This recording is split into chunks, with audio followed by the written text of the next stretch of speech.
भाई अगर राहुल गांधी ये कहते हैं कि 22 जनवरी को प्राण प्रतिष्ठा का जो कार्यक्रम हो रहा है अयोध्या में वो भारतीय जनता पार्टी और आरएसएस का राजनीतिक समारोह है तो क्या गलत कहते हैं। मैं भी अपने मंच पर लगातार कह रहा हूं कि 22 जनवरी को सिर्फ और सिर्फ प्रधानमंत्री नरेंद्र मोदी का महिमा मंडन किया जा रहा है।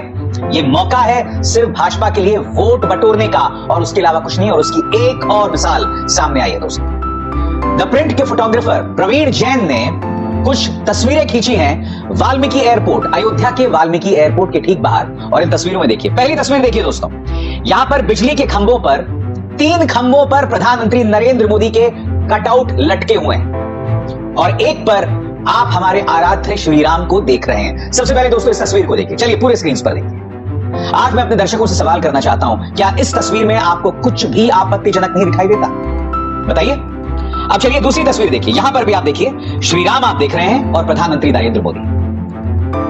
सोशल मीडिया पर कई यूजर्स ये कह रहे हैं कि प्रधानमंत्री नरेंद्र मोदी की तस्वीर और उनका कटआउट हमारे आराध्य श्री राम से बड़ा है।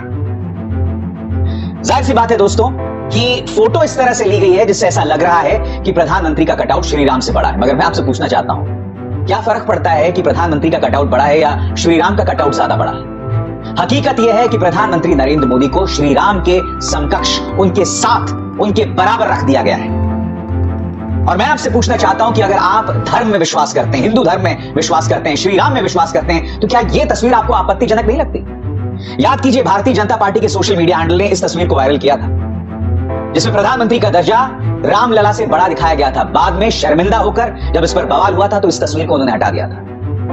मैं फिर आपसे पूछना चाहता हूं कि अगर राहुल गांधी ये कह रहे हैं, अगर कांग्रेस ये कह रही है, अगर तेजस्वी यादव ये बात कह रहे हैं, अगर अरविंद केजरीवाल ये बात कह रहे हैं कि भाई 22 जनवरी का जो समारोह है वो तो सिर्फ और सिर्फ भाजपा के लिए वोट बटोरने का जरिया है, तो क्या गलत कह रहे हैं भाई?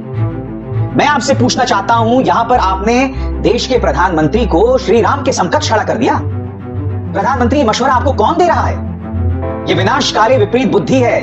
एक सीधा और सरल सवाल यहां पर कि एक व्यक्ति को हमारे आराध्य श्री राम के बराबर कैसे किया जा सकता है? और कुछ दिनों बाद तो मुझे ऐसा लगता है अगर यही सोच चलती रही तो श्री राम की जगह एक राजनीतिक व्यक्ति को रख दिया जाए।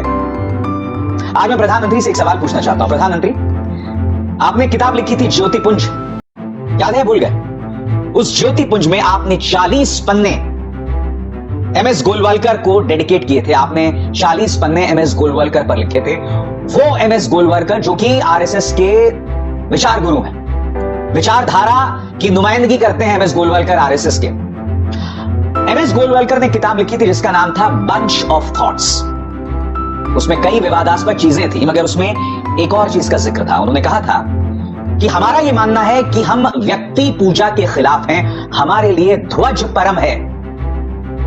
प्रधानमंत्री नरेंद्र मोदी के गुरु एमएस गोलवालकर ने कहा था कि हम व्यक्ति पूजा के खिलाफ हैं, हमारे लिए व्यक्ति ही अहम है। मैं फिर आपसे सवाल पूछना चाहता हूं, क्या प्रधानमंत्री अपने ही गुरु के खिलाफ जा रहे हैं?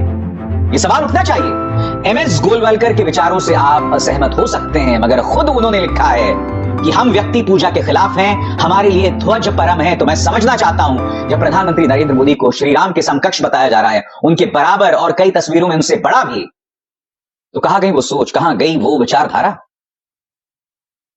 बीजेपी कर्नाटक के सोशल मीडिया हैंडल ने इस तस्वीर को वायरल किया था जहां श्री राम से बड़ा प्रधानमंत्री को बताया गया था। जब राजनीति और धर्म को मिलाया जाता है तो इसका सिर्फ एक परिणाम होता है, कुछ देर बाद राजनीति धर्म पर हावी हो जाती है और जब राजनीति धर्म पर हावी हो जाती है तब राजधर्म खत्म हो जाता है, जवाबदेही खत्म हो जाती है, क्योंकि देश के प्रधानमंत्री को राजा स्वरूप पेश किया जाता है, देश के प्रधानमंत्री को भगवान स्वरूप, ईश्वर तुल्य पेश किया जाता है और यह एक लोकतंत्र में सरासर गलत चीज है। जाहिर सी बात है दोस्तों, इस मुद्दे पर कांग्रेस की कड़ी प्रतिक्रिया आई है। सुप्रिया सुनेत इस मुद्दे पर क्या कह रही हैं आपके स्क्रीन पर। आत्ममुग्धता का यह अलग ही लेवल है, प्रभु श्री राम को भी नहीं बख्शा। मैं आपको याद दिलाना चाहूंगा कि राहुल गांधी ने क्या कहा था, तब यही गोदी मीडिया उन पर निशाना साध रहा था उनके इस बयान के लिए। अगर राहुल गांधी ये कहते हैं कि हम 22 जनवरी को नहीं जाना चाहते क्योंकि ये बीजेपी और आरएसएस का फंक्शन है, तो क्या गलत कहते हैं? मैं आपसे समझना चाहता हूं कि प्रधानमंत्री ना अपने गुरु की बात सुन रहे हैं ना शंकराचार्यों की बात। सुनिए राहुल गांधी ने क्या कहा था आपकी स्क्रीन पर।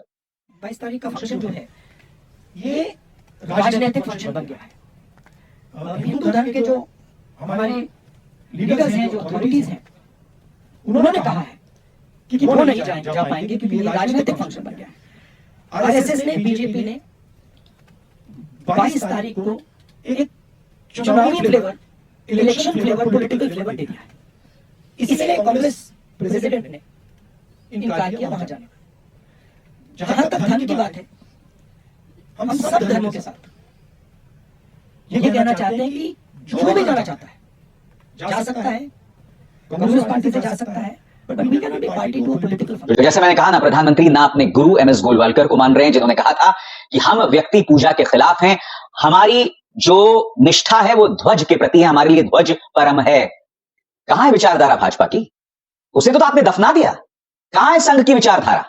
एक व्यक्ति के सामने सब कुछ कुंद पड़ गया है, सब नतमस्तक हैं आज की तारीख में एक व्यक्ति के सामने, और एक व्यक्ति को जानबूझकर इस तरह से बड़ा बनाया जा रहा है। आखिर क्यों?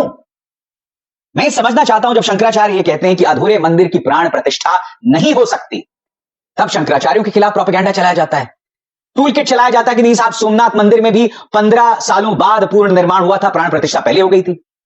दोनों में जमीन आसमान का फर्क है। एक मंदिर बन रहा है, श्री राम का मंदिर बन रहा है, सोमनाथ मंदिर का वजूद बहुत पहले से था, उसमें की गई प्राण प्रतिष्ठा की तुलना श्री राम के मंदिर से नहीं की जा सकती, मगर इस तरह की बातें की जा रही हैं।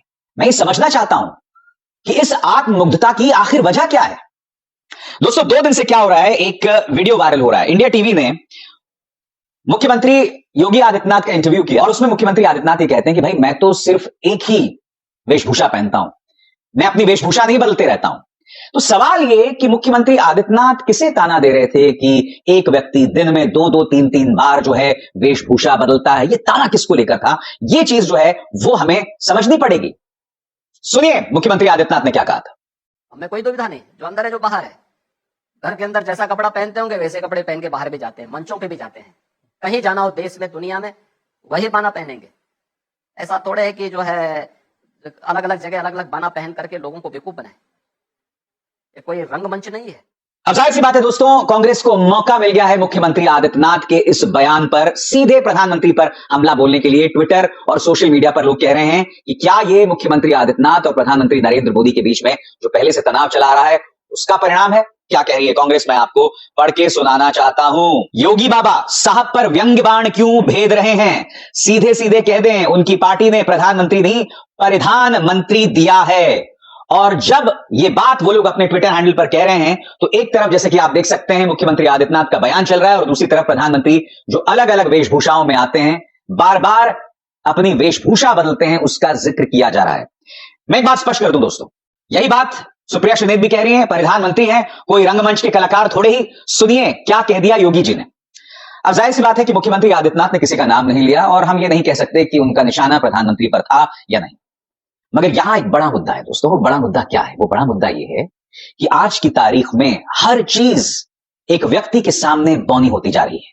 नई संसद का उद्घाटन होता है तब क्या होता है? तब संवैधानिक पद की निगाह से सबसे ऊंचे पद पर है हमारी राष्ट्रपति द्रौपदी मुर्मू। देश की पहली आदिवासी महिला राष्ट्रपति को नहीं बुलाया जाता है। क्यों? ताकि संगोल युग में अमृतकाल में बना ये जो नया संसद है, जो नई संसद की बिल्डिंग है, उसमें फोकस सिर्फ प्रधानमंत्री पर है। हुआ भी यही। आपको याद है प्रधानमंत्री ने जब प्रवेश किया था तो किस तरह से नारे लगाए जा रहे थे मोदी मोदी के। वही मोदी मोदी के नारे मीडिया भी लगा रहा था, और अब यहां पर आप देख सकते हैं वही बात 22 जनवरी को होने वाली है, वही हो भी रहा है। पूरा फोकस प्रधानमंत्री पर है। वो तो प्रधानमंत्री को यजमान बता देते, मगर वहां बवाल ये हो गया, संतों ने कह दिया भाई यजमान वही हो सकता है जिनके साथ उनकी पत्नी हो या उनकी पत्नी उनके साथ बैठे। इसीलिए किसी अनिल शास्त्री को, जिनकी हम शक्ल भी नहीं जानते, उन्हें यजमान बना दिया गया, वरना प्रधानमंत्री कोई बनाया जाता। तो यह सब हो रहा है दोस्तों। जो हमारी धार्मिक मान्यताएं हैं उन्हें कुचला जा रहा है, और मैं जानता हूं कई अंधभक्त जो हैं इस मुद्दे पर भी मुझे ही कहेंगे। इसके लिए बहुत जरूरी हो जाता है कि आप तुरंत अपना चेकअप कराएं, क्योंकि अगर आपकी आस्था ईश्वर के प्रति है, भगवान के प्रति है, तो माफ कीजिएगा, राम के नाम पर भारतीय जनता पार्टी जो भी कर रही है उसका ईश्वर, उसका भगवान से कोई लेना देना नहीं है।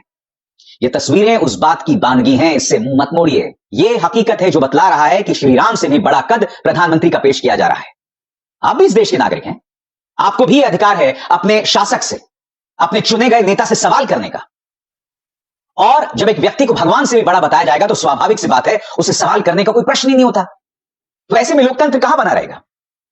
विपक्ष का मजाक उड़ाना बहुत आसान है। अगर विपक्ष ये कह रही है कि 22 जनवरी को श्री राम की प्राण प्रतिष्ठा नहीं हो रही है, भाजपा के लिए वोट बटोरने का मौका है बस। अगर वो ऐसा कह रहे हैं तो क्यों गलत कह रहे हैं? और अगर सोनिया गांधी और मल्लिकार्जुन खड़गे उस दिन नहीं जाते हैं तो उन्हें हम हिंदू विरोधी कैसे कह सकते हैं? मगर सबसे बड़ी बात, मैं नहीं बोल रहा हूं कि जब सोनिया गांधी को निमंत्रण आया था तो कई अंधभक्त कह रहे थे कि भाई क्यों भेजा उसे निमंत्रण, इतालवी महिला को निमंत्रण क्यों भेजा? और जब उन्होंने जाने से इनकार कर दिया ये कहते हुए कि वो भाजपा और आरएसएस का राजनीतिक कार्यक्रम है, तब ये कहा जा रहा था कि भाई देखिए श्रीराम का अपमान कर दिया। मैं आपसे कहना चाहता हूं, अगर श्रीराम के बराबर प्रधानमंत्री को पेश किया जा रहा है तो अपमान श्रीराम का कौन कर रहा है बताइए?